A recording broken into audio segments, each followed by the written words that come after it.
કેમ છો? આજે હું તમારી સાથે શેર કરીશ બુંદીની રેસીપી.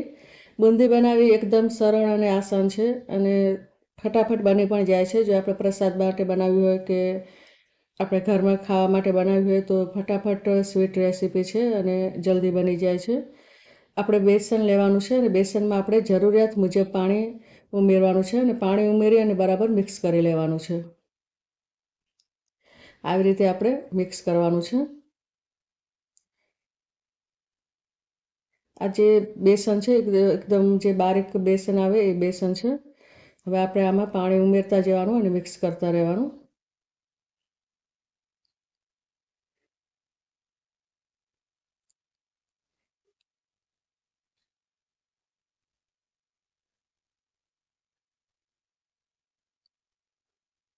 આવી રીતે આપણે જરૂરિયાત મુજબ પાણી લઈ અને મિક્સ કરતા રહેવાનું.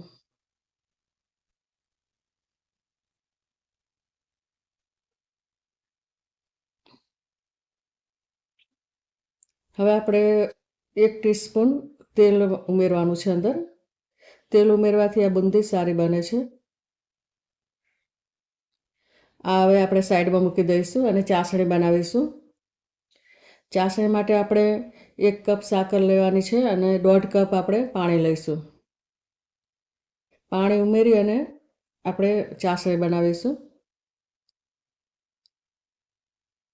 ચાસણી આપણે અડધા તારની બનાવવાની છે.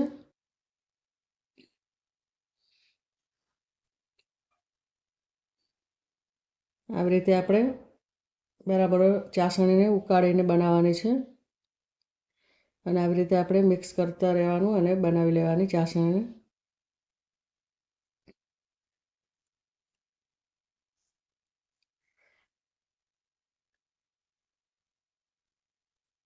આવી રીતે આપણે અડધા તારની ચાસણી બનાવવાની છે.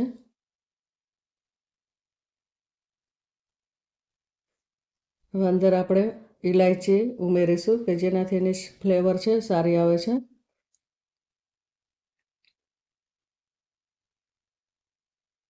હવે આપણા જે બેસન છે તેની આપણે બુંદી બનાવીશું. તો આપણે તળવા માટે તેલ અથવા ઘી જેમાં આપણે તળવું હોય તે લઈ લેવાનું. હવે આપણે ઝારાની મદદથી બુંદી કરી લેવાની છે. આવી રીતે આપણે આ ઝારામાં જ બુંદી એકદમ સરસ પડે છે. ચારું હોય કે પછી આપણે છીણી આવે છે, છીણીથી પણ સારી બને છે.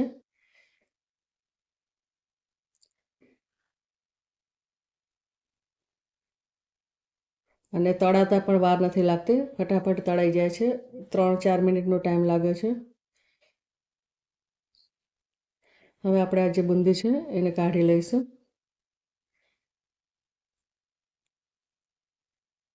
હવે આપણે આ જે બીજી બુંદી છે તેને આપણે થોડી હળદર એડ કરી છે કે જેનાથી થોડું એનું પીળો કલર આવે છે. આને પણ આપણે આવી રીતે બુંદી પાડી લેવાની છે.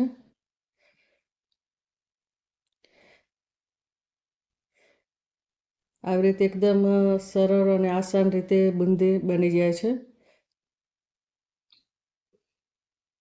જો તમારે નમકીન માટે બનાવવી હોય તો તમે મસાલા અંદર એડ કરી અને પછી પણ બનાવી શકો છો કે તમે ચવાણામાં પણ મિક્સ કરી શકો છો.